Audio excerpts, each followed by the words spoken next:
Hello everybody and welcome back. In this video we are going to be working towards actually adding the list view to our users page so that we can then actually display some data inside of it when we actually have access to the data, and the list view is going to be responsible for displaying different users that are registered inside of our application, and then it's going to allow us to select them and then start a chat with them.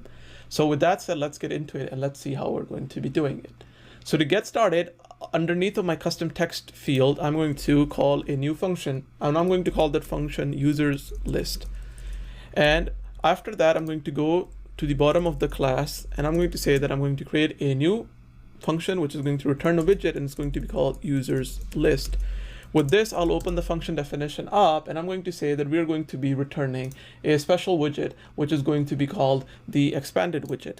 And what the expanded widget is going to do is that it's going to take the biggest possible size that it can take by taking into reference what widget it is a child inside of. Since this expanded widget is going to be placed inside of a column, as you can see here, it's going to take the biggest possible space that it can take inside of the column when it's accommodating it while accommodating the rest of the widgets that are inside of it as well.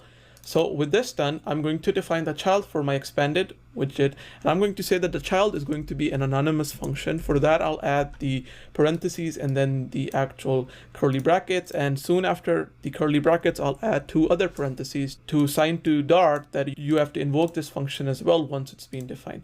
Inside of the child, what I'm going to say that we're going to return a list view.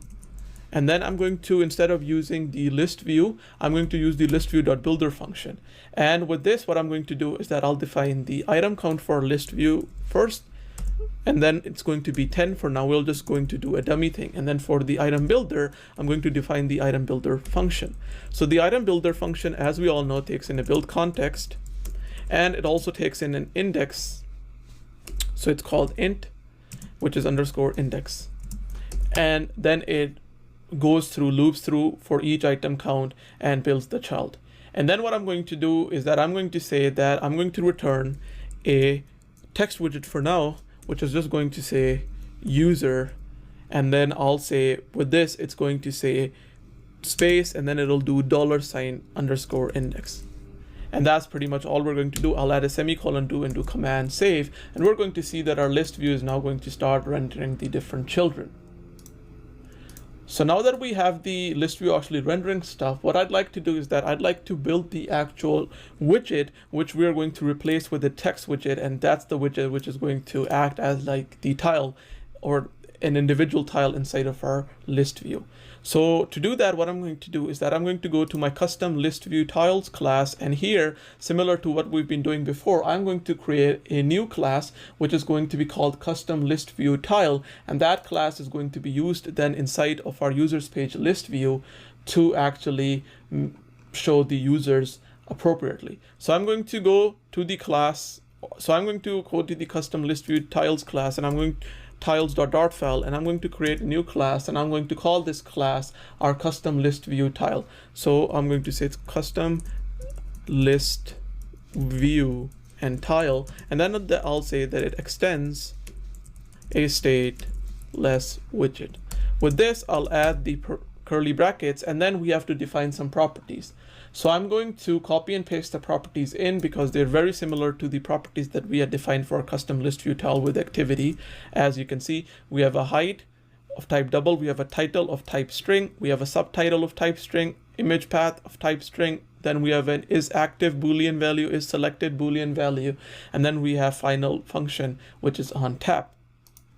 And then all of these fields are going to be required. So I'm going to create the custom list view tile classes constructor. I'm going to add the curly brackets inside of it to say that these are going to be named arguments. And then what I'll do is that I'll just copy and paste in all of the different variables that needs to get passed in and set them to be required. And then this is just going to take whatever gets passed in for the height and put it into the height variable, take whatever gets passed in for title, put it into title, and so on and so forth. With this done, we are ready to define the build function, and the build function for now is going to return a list tile. So I'm going to remove this, and I'm going to say that we're going to return a list tile, which is a widget that is provided to us by Flutter. material package. I'm going to do command save. I'll go back to my users page. I'm going to go to the top and I'll make sure that we import our custom ListView tiles.dart file. And then I'll come down to where we have our ListView.builder function, the item builder function, and I'm going to replace the call to the text widget. And instead of this, say that now we're going to be calling our custom ListView tile. And then we have to pass it some values. So what values do we have to pass to our custom ListView tile? Well, we have to pass in the height. So the height in this case is going to be the device's height. So underscore device height, and then I'll multiply that with 0.10. Then we're also going to have a title, which is going to be the title. For now, what we can do is say that since we don't have anything, I'm going to say there's going to be user, and then I'm going to have space underscore or space $ index. Then we're going to have a subtitle, and the subtitle is going to be, for now, we'll just say last active, and then I'll set that to be nothing. And we'll come later on and add this data to be the correct data when we actually have access to the data. For the image path, what I'll do is that I'll go to Pravatar, and I'm going to get an image path from there. So pravatar.cc. And then I'm going to just copy this URL, come back, and paste this in for the image path.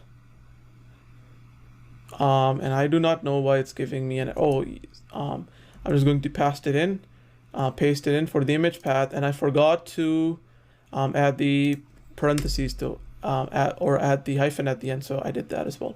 With this, I'm going to go to the isActive boolean, and I'm going to set the isActive boolean value to be true. Is selected, I'm going to take the selected value and set that to be false for now. And then for the onTap function, I'm going to say that it's just going to be nothing for now. We'll just define an empty function, add the semicolon at the end. And what I'll do is that I'll set is active to be false as well, and do command save.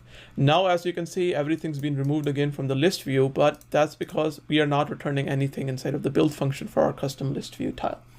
So going back to the build function, what I'm going to do for my custom list view tile is that I am going to add some children inside of here. So I'm going to say that our list view tile is firstly going to have a trailing widget, and the trailing widget is going to be dependent upon whether it's selected or not. So I'm going to say if we're selected, then what we're going to do is that we're going to show an icon, and the icon is going to be icons.check.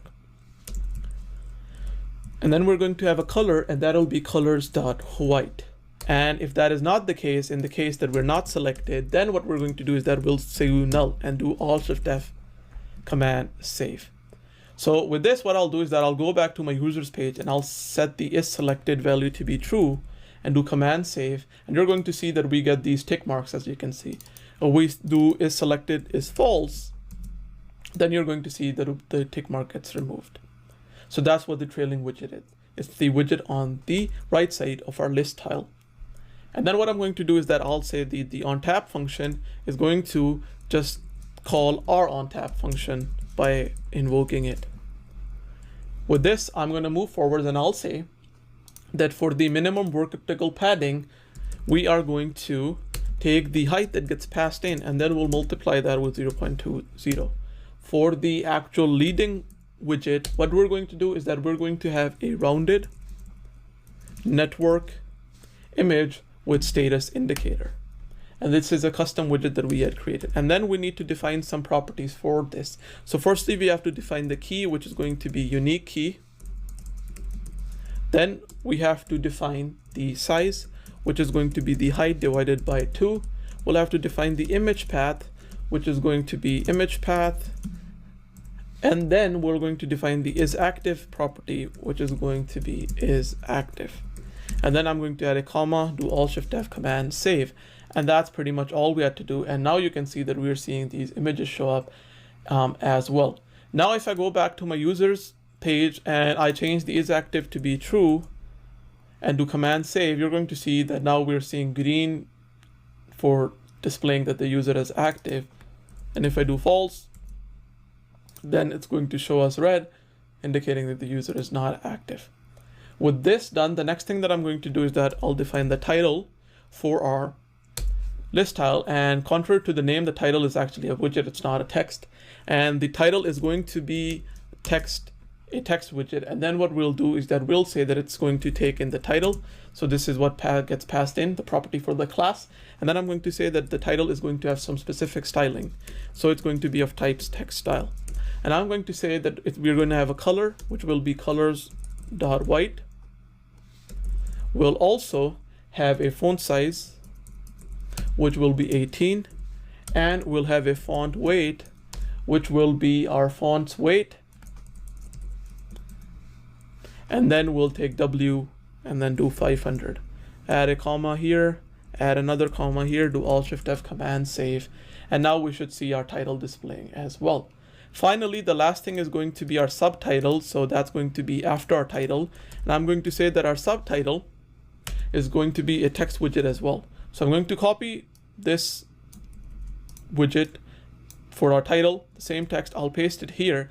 And this time what I'm going to say that instead of it displaying the title, it's going to display the subtitle.